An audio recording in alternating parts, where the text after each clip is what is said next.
संविधान सभा के निर्माण का अपना नेक्स्ट टॉपिक है संविधान का प्रवर्तन। ठीक है, इसके पीछे के जो भी टॉपिक है मैंने सबका एक्सप्लेनेशन विथ शॉर्ट नोट किया हुआ है, तो आप एक बार उसको चेक कर लीजिएगा। तो चलिए स्टार्ट करते हैं। संविधान का प्रवर्तन मतलब सबसे पहले क्या हुआ कि 26 नवंबर 1949 को हमारा संविधान पारित हुआ। इस दिन पारित हुआ, लागू नहीं हुआ, और 26 जनवरी 1950 को लागू हो गया। तो हम बोल सकते हैं कि जब इस दिन पारित हो गया तो हमने इसी दिन लागू क्यों नहीं कर दिया, इतना हम वेट क्यों कर रहे थे, वाई? तो इसका रीज़न ये है कि 26 जनवरी 1950 को 1930 में पूर्ण स्वराज दिवस मनाया गया था, और जो कि लाहौर में रावी नदी के तट पर था। और उसी दिन हम लोग उसी दिन का वेट कर रहे थे कि 26 जनवरी 1950 में हम उसको एज अ रिपब्लिक डे और गणतंत्र दिवस के रूप में मनाएंगे, मतलब गणतंत्र दिवस के रूप में घोषित करेंगे। तो उसी दिन से संविधान लागू होगा।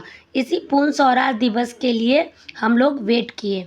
बट क्या हुआ ना कि 26 नवंबर 1949 को कुछ अनुच्छेद लागू हो गए थे, जैसे कि नागरिकता, चुनाव, जो इम्पोर्टेंट थे, जैसे प्रावधानों को लागू कर दिए गए थे। बाकी पूरा कंप्लीट संविधान 26 जनवरी 1950 को लागू हुआ।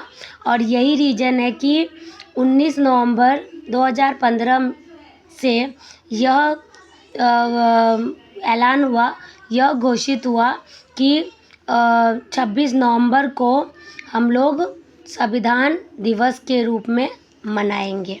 ठीक है, चलिए एक बार हम लोग लक्ष्मीकांत की बुक भी रीड कर लेते हैं।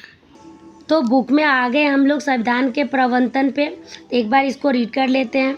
26 नवंबर 1949 को नागरिकता, चुनाव, संसद, अस्थायी परिवर्तनशील नियम तथा छोटे शीर्षकों से जुड़े कुछ प्रावधान अनुच्छेद 5, 6, 7, 8, 9, 60, 224, 366, 367, 379, 380, 388, 391, 392 और 393 सूरत ही लागू हो गए। मतलब ये प्रावधान 26 नवंबर 1949 को ही लागू हो गए थे, बट कंप्लीट संविधान हमारा 26 जनवरी को लागू हुआ है। संविधान का शेष प्रावधान 26 जनवरी 1950 को लागू हुआ। इस दिन को संविधान की शुरुआत के दिन के रूप में देखा जाता है, और इसे गणतंत्र दिवस के रूप में भी मनाया जाता है। इस दिन को संविधान की शुरुआत के रूप में इसलिए चुना गया क्योंकि इसका एक ऐतिहासिक महत्व है। इसी दिन 1930 में भारतीय राष्ट्रीय कांग्रेस के लाहौर अधिवेशन में पारित हुए संकल्प के आधार पर पूर्ण स्वराज दिवस मनाया गया था। ओके, संविधान की शुरुआत के साथ ही भारतीय स्वतंत्रता अधिनियम 1947 और भारत शासन अधिनियम 1935 को समाप्त कर दिया गया। ये दो अधिनियम समाप्त हो गया जो आपने फर्स्ट चैप्टर में पढ़ा था।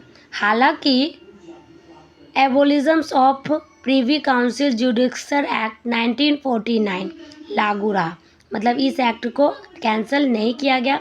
बाकी 1947 और 1935 ये दोनों को कैंसिल कर दिया था।